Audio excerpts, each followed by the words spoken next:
ونسلم على رسوله الكريم أما بعد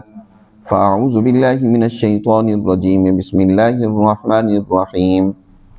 أم يقولون افترى على الله كذبا فإن يشاء الله يختم على قلبك ويمحو الله الباطل ويحق الحق بكلماته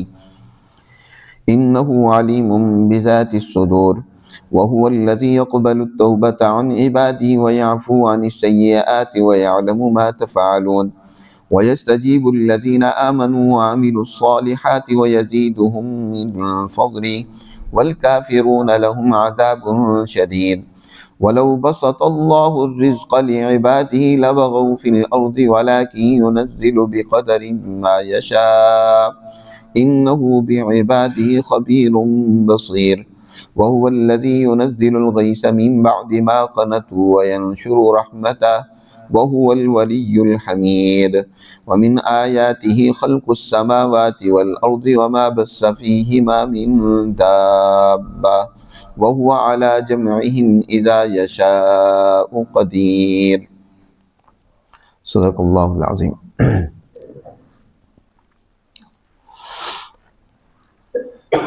یہ سورۃ الشورى کا چوتھا رکوع ہے اور اس کی آیات مبارکہ ہیں۔ اللہ سبحانہ و تعالی یہاں سے مکہ کے مشرکوں کا ایک بیجا اور فضول اعتراض بیان کر کے اس کا جواب دے رہے ہیں۔ نبی کریم صلی اللہ علیہ وسلم نے جب سب سے پہلے اپنے خاندان اور پھر مکہ کے تمام قریش اور قبائل کو دین اسلام کی دعوت دی تو ان میں سے ہر ذہین سمجھدار اور معتدل المزاج انسان نے تو اس دعوت کو قبول کیا، لیکن جو شرپسند تھے اور خاص طور پر وہ جن کے اس وقت اسی طرح کے نظام کے ساتھ مفادات وابستہ تھے، جو سردار تھے، جو دولت مند تھے، انہوں نے نبی کریم صلی اللہ علیہ وسلم کی مخالفت کی۔ آپ صلی اللہ علیہ وسلم نے انہیں جب اللہ کا پیغام اور قرآن سنایا اور یہ بتایا کہ یہ میری بات نہیں ہے، یہ اس شہنشاہ مطلق کی بات ہے، اس مالک کا کلام ہے جس کا یہ گھر ہے، فَلْيَعْبُدُوا رَبَّ هَذَا الْبَيْتِ، تم اس گھر کے مالک کی بندگی اور اطاعت کرو۔ یہ خود ساختہ جو تم نے کہیں ایک معبود اور خدا بنا رکھے ہیں، ان سے باز آؤ۔ تو انہوں نے نبی کریم صلی اللہ علیہ وسلم پر جو طرح طرح کے الزامات لگائے، ان میں سے ایک الزام یہ بھی لگایا کہ یہ تمہارا کلام نہیں ہے اور نہ یہ اللہ کا کلام، یہ تمہارا کلام ہے، اپنا خود ساختہ کلام ہے، یہ اللہ کا کلام نہیں ہے۔ یعنی قرآن مقدس کے بارے میں یہ کہا کہ یہ قرآن تمہارا اپنا علیاذ باللہ گھڑنتو ہے۔ کبھی تو کہتے کہ تم نے کسی اجمی سے سیکھ کر یہ ہمیں سناتے ہو، کبھی کہتے تم خود ہی بنا لیتے ہو۔ اللہ کا یہ کلام نہیں۔ اللہ سبحانہ و تعالی فرماتے ہیں ام یقولون افترا علی اللہ کذبا، کیا یہ لوگ کہتے ہیں کہ نبی کریم صلی اللہ علیہ وسلم نے اللہ پر جھوٹ بولا ہے، کہ یہ اللہ کا کلام نہیں ہے اور ایسے ہی جھوٹ موٹ اللہ کی طرف منسوب کر دیا علیہ باللہ۔ سنہ 6 ہجری میں جب مکہ والوں کے ساتھ نبی کریم صلی اللہ علیہ وسلم کا ایک معاہدہ امن کا ہوا تو آپ صلی اللہ علیہ وسلم نے اس کے بعد مختلف ممالک کے حکمرانوں کو خطوط لکھے، جن میں سے ایک روم کے حاکم ہرقل کے نام بھی ایک خط لکھا اور اسے اسلام کی دعوت دی۔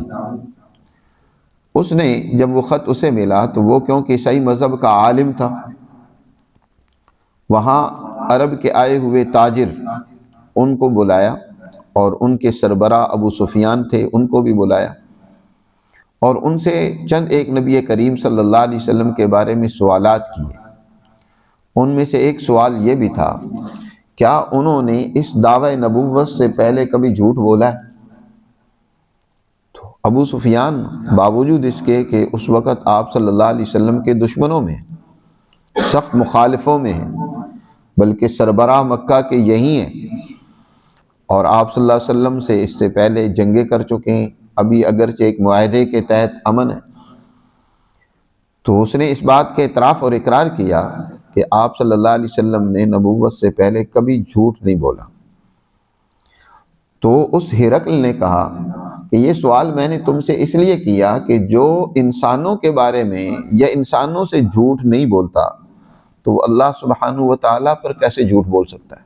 جب اس نے یہ کہا کہ میں اللہ کا نبی ہوں اور یہ اللہ کا پیغام ہے، یہ اس بات کی دلیل ہے کہ وہ واقعی اللہ کا نبی ہے، وہ اللہ کا پیغام اور قرآن سنا رہا ہے۔ جو انسان اللہ سے اتنا ڈرتا ہو کہ وہ اپنے جیسے انسانوں کے سامنے بھی جھوٹ نہیں بولتا، تو وہ اتنا کیسے دیدہ دلیر ہو سکتا ہے کہ اللہ پر جھوٹ بولنے لگ پڑے؟ لیکن یہ حضور کی طرف اس بات کی نسبت کرتے ہوئے کہتے ہیں افترا علی اللہ کذبا، کہ اس محمد نے علی اعوذ باللہ اللہ پر یہ جھوٹا قرآن گھڑ کر اس کی طرف منسوب کر دیا، یہ اللہ کا قرآن نہیں ہے، اللہ کا کلام نہیں ہے۔ اللہ ارشاد فرماتے ہیں فَإِن يَشَإِ اللَّهُ يَخْتِمْ عَلَىٰ قَلْبِكَ، اگر اللہ چاہتا تو آپ کے دل پر مہر لگا دیتا۔ آپ جو اتنی پر تاثیر، اتنی عمدہ کلام اور گفتگو کر رہی ہیں، ان کو سنا رہی ہیں قرآن مقدس کی صورت میں، اتنا عمدہ اور اتنا بہترین انسانیت کی رہنمائی کا کلام جو انہیں سنا رہی ہیں، ظاہر ہے انسان اگر خود بنائے تو اس کے بنانے والے کے اندر جو مہارت ہوتی ہے سوچنے سمجھنے کی، بولنے کی، غور و فکر کرنے کی، یہ اللہ کی طرف سے عطا کردہ ہوتی ہے۔ اگر یہ آپ خود بناتے تو اللہ آپ کے دل پر مہر لگا دیتا اور آپ کسی قسم کی ایک بات بھی نہ کر سکتے۔ اور یہی وجہ ہے کہ آپ صلی اللہ علیہ وسلم نے چیلنج کیا، تحدی کی کہ اگر یہ میرا کلام ہے تو تم بھی عرب ہو، اور میں تمہیں چیلنج کرتا ہوں کہ ایک نہیں سارے مل جاؤ، تم اپنے جنوں، کاہنوں، نجومیوں سب کو اکٹھا کر لو۔ قُلْ إِنِ اجْتَمَعَتِ الْإِنسُ وَالْجِنُّ عَلَىٰ أَن يَأْتُوا بِمِثْلِ هَٰذَا الْقُرْآنِ، تم بھی اس جیسا قرآن بنا کر پیش کرو، اس جیسی کوئی ایک صورت، کوئی ایک آیت اس جیسی بنا کر لے آؤ۔ لیکن اللہ نے اپنے کلام جیسا کلام بنانے کی کسی کو طاقت اور صلاحیت ہی نہیں دی۔ اگر حضور بھی علیہ باللہ خود بنانا چاہتے تو اللہ آپ کی صلاحیت بھی وہ سلب کر لیتا، آپ کے دل پر مہر لگا دیتا کہ آپ ایسی کوئی بات کہہ ہی نہیں سکتے۔ جی یہ تو اللہ کا کلام ہے اور آپ کے قلب اطہر پر اتر رہا ہے۔ اگر اللہ چاہتا، اگر آپ خود سے بناتے تو اللہ تو قادر مطلق ہے، تم بھی مانتے ہو اللہ کی عظمت اور اس کی ذات کو۔ مکہ کے مشرک بھی اللہ کا انکار نہیں کرتے تھے، مانتے تھے کہ بڑا خدا تو وہی ہے۔ جی تو اتنا بڑا خدا یا اتنی بڑی طاقت و قوت کا مالک، اس کی طرف ایک بات منسوب کی جائے اور وہ اس کی ہو نہیں تو وہ کیا اس کی اجازت دے سکتا ہے؟ وَيَمْحُ اللَّهُ الْبَاطِلَ، اللہ تعالیٰ ارشاد فرماتے ہیں وَيَمْحُ اللَّهُ الْبَاطِلَ وَيُحِقُّ الْحَقَّ بِكَلِمَاتِهِ، اس طرح دیکھو اللہ باطل کو تو ملیا میٹ کرتا ہے اور حق کو اپنے کلمات کے ذریعے سے ثابت کرتا ہے۔ جی یہ حق ہے، یہ سچا اللہ کا پیغام ہے، اس کو اللہ نے واضح کر دیا اور اپنے حکم کے ذریعے سے یہ حق دنیا میں جو آپ لے کر آئے ہیں یہ پھیل کر اور غالب ہو کر رہے گا، اور باطل جس کی تم بات کر رہے ہو، باطل تو یہ ہے جو تم باتیں بنا رہے ہو، اس حق کا مقابلہ کر رہے ہو، یہ عنقریب ملیا میٹ ہوگا اور ہو رہا ہے۔ نبی کریم صلی اللہ علیہ وسلم کی دعوت دن بدن پھیلتی جا رہی ہے۔ یہ مکہ کے مشرک بڑے پریشان ہیں کہ عجیب بات ہے، ہم اتنی کوششیں کر چکے ہیں، پروپیگنڈے کیے، ہم نے تشدد کیا، ہم نے ان کو زنجیروں بیڑیوں میں جکڑ دیا کہ کسی طریقے سے یہ دعوت پھیلے نہیں، لیکن یہ پھیلتی جا رہی ہے۔ ان کے ماننے والے دن بدن بڑھتی ہی چلے جا رہے ہیں، اور اتنے تشدد کے باوجود بھی ایک متنفس بھی ایسا نہیں تھا مکہ میں کہ جس نے حضور صلی اللہ علیہ وسلم کی دعوت کو قبول کر کے اس کا انکار کیا۔ اتنا ان پر پریشر ڈالا گیا، اتنا ان کو ستایا گیا، اتنی تکلیفیں اور اذیتیں پہنچائی گئی کہ صرف ایک جملہ آپ کے خلاف زبان سے نکال دیں ان کو تشدد سے آزاد کر دیں گے، لیکن مجال ہے کہ کسی نے حضور کے خلاف کوئی ایک جملہ کہا ہو۔ جی تو حق وہ دل میں جب رچ بس جاتا ہے تو کوئی چیز اس کو نکال نہیں سکتی، اور پھر وہ پھیلے گا، بڑھے گا، اور بڑھ رہا ہے، اور باطل ملیا میٹ ہوگا، ختم ہوگا۔ چنانچہ چند ہی سالوں میں حق غالب آیا اور باطل جو ہے وہ ختم ہوا۔ جاء الحق وزہق الباطل، آپ نے فتح مکہ کے موقع پر ان بتوں کو آپ صلی اللہ علیہ وسلم توڑتے جاتے تھے اور فرماتے جاتے تھے جاء الحق وزہق الباطل، اب حق آ گیا ہے، باطل اب ملیا میٹ ہوگا۔ ان الباطل کان زہوقا، باطل تو ملیا میٹ ہونے کے لیے ہی ہے، وہ نہیں زیادہ دیر چل سکتا۔ کیا کوئی بلبلا چاہے کتنا بڑا ہی ہو، وہ اگر پانی کی سطح سے اوپر ابھرا ہوا ہو اور وہ کہے کہ میں ہی سب کچھ ہوں، تو نہیں، تھوڑی دیر کے لیے ایک ہوا آئے گی، کوئی ایک چھوٹا سا سوراخ ہوگا، وہ ٹھس ختم۔ تو ان کی کوئی یہ اس بلبلے اور جھاگ کی مانند ہیں، یہ تو کافور ہو جانے والا ہے، مٹ جانے والا ہے۔ آج بھی الگ بات ہے کہ حق کو ماننے والے انہوں نے حق کو چھوڑ رکھا ہے، وگرنہ اللہ کا قانون آج بھی یہی ہے کہ حق کو ماننے والے منظم ہو جائیں، متحد ہو جائیں، حق پر آ جائیں، قائم ہو جائیں، تو یقیناً باطل چاہے کتنا ہی وہ پھونپھا کرتا رہے، وہ ملیا میٹ ہو کر رہے گا، وہ مٹ کر رہے گا، ختم ہو کر رہے گا۔ وَيَمْحُ اللَّهُ الْبَاطِلَ، اللہ باطل کو مٹاتا ہے، حق کو اپنے حکم سے ثابت کرتا ہے، اس کو جماتا ہے، اس کو قائم کرتا ہے۔ اِنَّهُ عَلِيمٌ بِذَاتِ الصُّدُورِ، بے شک اللہ دلوں کی باتوں کو بھی خوب جاننے والا ہے، کس دل میں کیا ہے اس سے کوئی بات چھپی ہوئی نہیں ہے۔ اللہ جب دلوں کی باتوں کو جانتا ہے تو اگر کسی کے دل میں ایمان کی شمع روشن ہو، وہ اپنی غلطیوں اور کرتوتوں پر توبہ کر لے، چاہے وہ پہلے کتنا ہی گناہگار ہو، کتنا ہی ظالم ہو، کتنا ہی دین اسلام کا مخالف ہو، لیکن وہ اگر سچی دل سے توبہ کر کے سچائی کے ساتھ دین اسلام کو قبول کرتا ہے تو اللہ سبحانہ وتعالی اس کی اس قبولیت کو قبولیت عطا کرتے ہیں، اس کو قبول کرتے ہیں۔ کتنے تھے جنہوں نے ابتدا میں دین اسلام کی مخالفت کی؟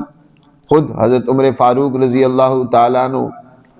وہ اپنے خاندان کے مسلمان ہونے والوں پر تشدد کرتے ہیں، دین اسلام کے مخالف ہے، لیکن اللہ نے ان کو ہدایت دی۔ خالد بن ولید رضی اللہ تعالیٰ عنہ، عمر بن عاص رضی اللہ تعالیٰ عنہ، اکرمہ بن ابی جہل، سہیل بن عمر، یہ سارے وہ تھے مخالفین میں تھے، صفوان بن امیہ، لیکن اللہ نے ان کو دین اسلام کی توفیق دی اور انہوں نے دین اسلام کو قبول کیا۔ تو اللہ سبحانہ وتعالی وہی بات اگلی بات آیت میں ارشاد فرماتے ہیں وَهُوَ الَّذِي يَقْبَلُ التَّوْبَةَ عَنْ عِبَادِهِ، اور وہی ذات ہے جو توبہ کو قبول کرتا ہے، اپنے بندوں کی توبہ کو قبول کرتا ہے۔ وَيَعْفُو عَنِ السَّيِّئَاتِ، اور بہت ساری غلطیاں تو ویسے ہی وہ درگزر کر دیتا ہے، جی جو بڑی غلطیاں ہوتی ہیں اور ان پر وہ توبہ کریں تو اللہ ان کی توبہ قبول کرتا ہے۔ وَيَعْلَمُ مَا تَفْعَلُونَ، اور جو تم کرتے ہو اللہ اس کو خوب جانتا ہے۔ وَيَعْلَمُ مَا تَفْعَلُونَ، بشرطے کہ توبہ ہو، توبہ کریں، صحیح عمل کریں تو اللہ اس توبہ کو قبول کرتا ہے۔ ایک صاحب وہ آئے مسجد میں، حضرت علی رضی اللہ تعالیٰ عنہ وہاں موجود تھے، اور انہوں نے آ کر کہا اللہم انی استغفرک و اتوب الیک، اللہ اکبر کہہ کے نماز شروع کر لی۔ حضرت علی رضی اللہ تعالیٰ عنہ نے وہ نماز سے فارغ ہوئے تو فرمایا کہ تم نے وہ استغفار کی ہے کہ اس استغفار پر بھی تمہیں استغفار کرنی چاہیے۔ یہ کیا تم نے آتی بس ایک زبان سے رٹا لگایا ہوا، زبان سے کہہ دیتے استغفر اللہ استغفر اللہ استغفر اللہ، چلو جی اللہ معاف اللہ معاف اللہ معاف اللہ معاف۔ یہ اللہ معاف کرنے کہنے سے اللہ کی طرف سے معافی نہیں ہوتی۔ معافی کے لیے یہ ہے کہ انسان واقعی اپنی ان غلطیوں پر نادم ہو، توبہ کی جو شرائط ہیں ان میں سب سے پہلی شرط یہ ہے کہ جو ان سے غلطیاں ہوئی ہیں اس پر اسے ندامت ہو اور آئندہ ان غلطیوں کو نہ کرنے کا عزم ہو، اور جس طرح ان غلطیوں کے ذریعے سے اپنے اندر بد اخلاقیاں پیدا کی ہیں، نفس کو لذت پہنچائی ہے، ایسے ہی ان کی جگہ پر اچھائیاں اور نیکیاں کر کے، بھلائیاں کر کے اپنے نفس کو جو ہے راحت بھی پہنچائے اور ان برے اثرات کو زائل کر کے باہر نکالے، باہر پھینکے۔ کسی کا حق دبایا ہے تو اس کا حق واپس کرے، کوئی فرائض میں کوتاہی کی ہے تو ان فرائض کو ادا کرے، یہ توبہ ہے۔ تو جو توبہ کرتا ہے تو اللہ ان کی توبہ قبول کرتا ہے، اور وَيَعْفُو عَنِ السَّيِّئَاتِ وَيَعْلَمُ مَا تَفْعَلُونَ وَيَسْتَجِيبُ الَّذِينَ آمَنُوا وَعَمِلُوا الصَّالِحَاتِ وَيَزِيدُهُم مِّن فَضْلِهِ، اور جو ایمان والے ہیں اللہ ان کی ایمان کو قبول کرتا ہے، اور وَعَمِلُوا الصَّالِحَاتِ، اور جو نیک عمل جنہوں نے کیے، ایمان لائے اور اچھے عمل کیے، اللہ ان کو مزید ان کی قبولیت کو بڑھاتا ہے اور ان کے ان اعمال کو قبول کرتا ہے، اور اس کے نتیجے میں اپنے فضل اور مہربانی سے انہیں مزید نعمتیں دیتا ہے۔ وَيَزِيدُهُم مِّن فَضْلِهِ، اور ان کو اپنا فضل عطا کرتا ہے۔ فضل کا اطلاق زیادہ تر دنیاوی نعمتوں پر ہوتا ہے۔ قرآن میں اس فضل کا استعمال متعدد مقامات پر آیا ہے اور یہ دنیاوی رزق کے لیے ہے، جیسے کہ ایک جگہ پر جمعہ کے دن اللہ نے ارشاد فرمایا سورہ جمعہ میں، اذا قضیت الصلاۃ فانتشروا فی الارض وابتغوا من فضل اللہ، جمعہ پڑھ لو تو اب زمین میں پھیل جاؤ اور اللہ کا فضل ڈھونڈو۔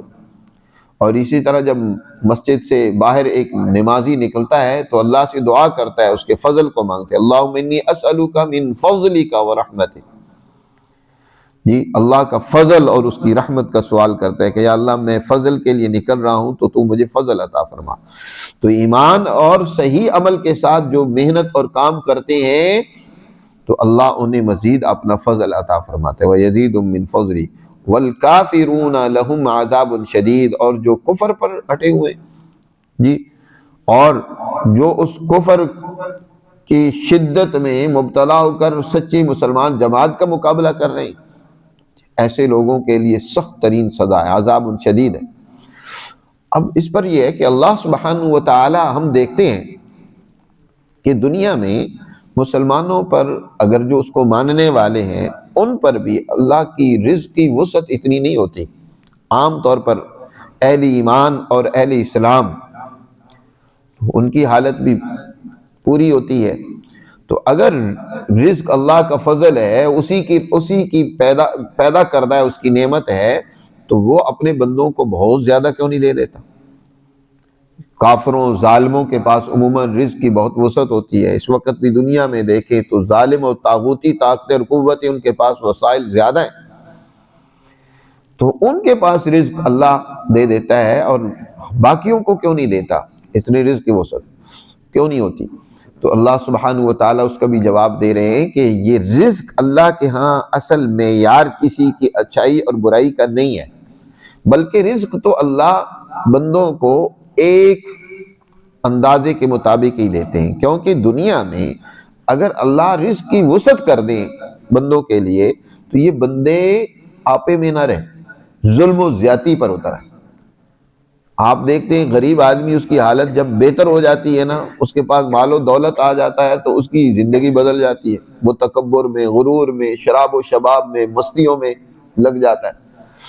رزق تو انسان، یہ دنیاوی چیزیں تو انسان کو مزید کیا بنا دیتی ہیں؟ ظالم بنا دیتی ہیں، عیاش بنا دیتی ہیں۔ نبی کریم صلی اللہ علیہ وسلم بہت زیادہ وسعت رزق سے آپ صلی اللہ علیہ وسلم ڈرتے تھے۔ آپ صلی اللہ علیہ وسلم نے فرمایا کہ مجھے اپنی امت کے بارے میں کسی اور چیز کا ڈر نہیں ہے، اب عرب میں شرک دوبارہ نہیں ہوگا،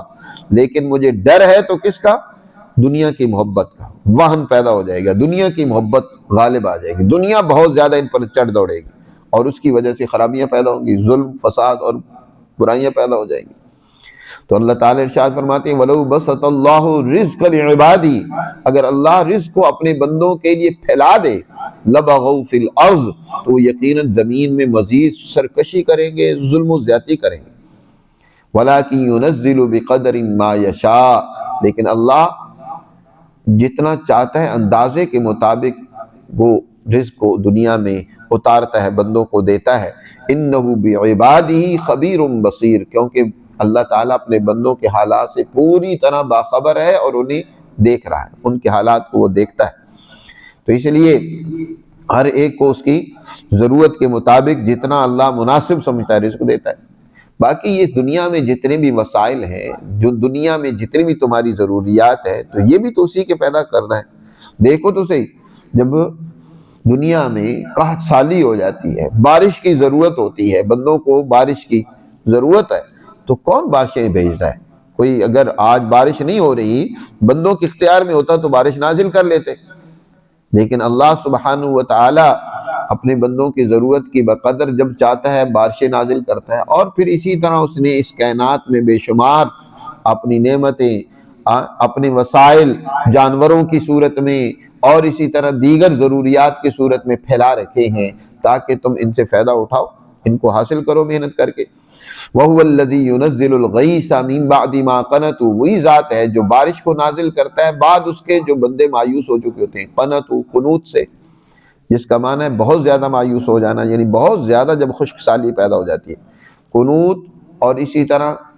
یائسہ، یعوس، اس کے معنی دونوں کے مایوسی کے ہوتے ہیں، لیکن قنوت میں جو مایوسی ہوتی ہے وہ بہت زیادہ ہوتی ہے، یعنی بہت زیادہ جب مایوسی ہو جاتی ہے تو پھر بارش کو کون بھیجتا اور اتارتا ہے؟ وَيَنْشُرُ رَحْمَتَ، اور اپنی رحمت کو پھیلا دیتا ہے۔ وَهُوَ الْوَلِيُّ الْحَمِيدُ، وہ اللہ ہی ہے جو انسانوں کا ولی ہے اور قابل ستائش ہے، وہی بندوں پر بارش نازل کرتا ہے، رحمت بھیجتا ہے۔ اور اس کی نشانیوں میں سے مزید دیکھو، خلق السماوات والارض، آسمان و زمین کی تخلیق یہ اس مالک کی ہی کارستانی اور اس کی نشانی اور قدرت ہے۔ وما بث فیہما من دابہ، اور ان میں جو پھیلے ہوئے چوپائے ہیں یہ بھی اس مالک کے پیدا کردہ ہیں جن سے تم فائدہ اٹھاتے ہو۔ وَهُوَ عَلَى جَمْعِهِمْ إِذَا يَشَاءُ قَدِيرٌ، اور وہ ان کے جمع کرنے پر جب چاہے ان انسانوں کو اکٹھا بھی، آج تو دنیا میں یہ پھیلے ہوئے ہر جگہ پر موجود ہیں، لیکن ایک دن آئے گا کہ ان سب کو میدان محشر میں، حشر میں اللہ جمع کرے گا اور ان کا حساب و کتاب ہوگا، اور اس پر بھی اللہ پوری قدرت رکھتا ہے۔ وَهُوَ عَلَى جَمْعِهِمْ إِذَا يَشَاءُ قَدِيرٌ۔ یہاں اس کائنات میں اللہ نے ہر طرح کے چوپائے اور جانور پھیلائے ہیں، اور یہاں ضمیر ذکر کی تثنیہ کی، وما بث فیہما، ہما کا ذکر ہے، اس سے مراد آسمان و زمین ہے۔ اس بارے میں دو نظریات ہیں۔ ایک نظریہ تو بعض محققین کا ہے، وہ کہتے ہیں کہ جس قدر بھی اس کائنات میں، زمین میں اللہ نے جانور پیدا کی ہیں نا، ان کی اصل آسمانوں میں بھی موجود ہے۔ آسمانوں میں بھی ہر ایک کی اصل اور بنیاد موجود ہے، چاہے یہاں چوپائے ہیں، جانور ہیں یا دیگر انسان، ان سب کی ایک بڑی جو مرکزی کاپی ہے وہ گویا کہ وہاں ہے، اور اسی کی مثل یہاں دنیا میں اللہ مخلوقات کو پیدا کرتا ہے۔ اور دوسرا اس کا یہ مطلب بھی بیان کیا گیا ہے کہ اس طرح کا جہاں ہما کا ذکر آتا ہے اس سے مراد در حقیقت کسی ایک جگہ پر پیدا کرنا مراد ہوتا ہے، جیسے کہ قرآن میں دوسری جگہ پر فرمایا یخرج منہما اللؤلؤ والمرجان، کہ دو سمندروں کا ذکر کر کے، ایک شور سمندر ہے، ایک دوسرا سمندر ہے، تو عام طور پر موتی کیونکہ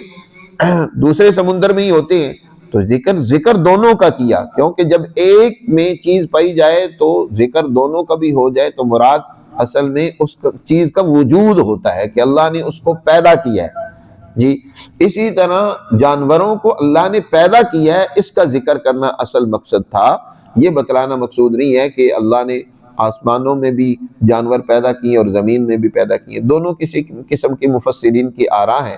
بہر صورت اللہ نے یہاں فرمایا کہ جس طرح اس نے زمین میں اور اسی طرح آسمانوں میں اس نے اپنی مخلوقات کو پیدا کیا ہے، اسی طرح تمہیں بھی وہ دوبارہ جمع کرنے پر قادر ہے کہ وہ تم سب کو اکٹھا کرے گا قیامت کے دن اور تم سب اللہ کے حضور پیش ہوگے۔ اس طریقے سے ان آیات مبارکہ میں اللہ سبحانہ و تعالی نے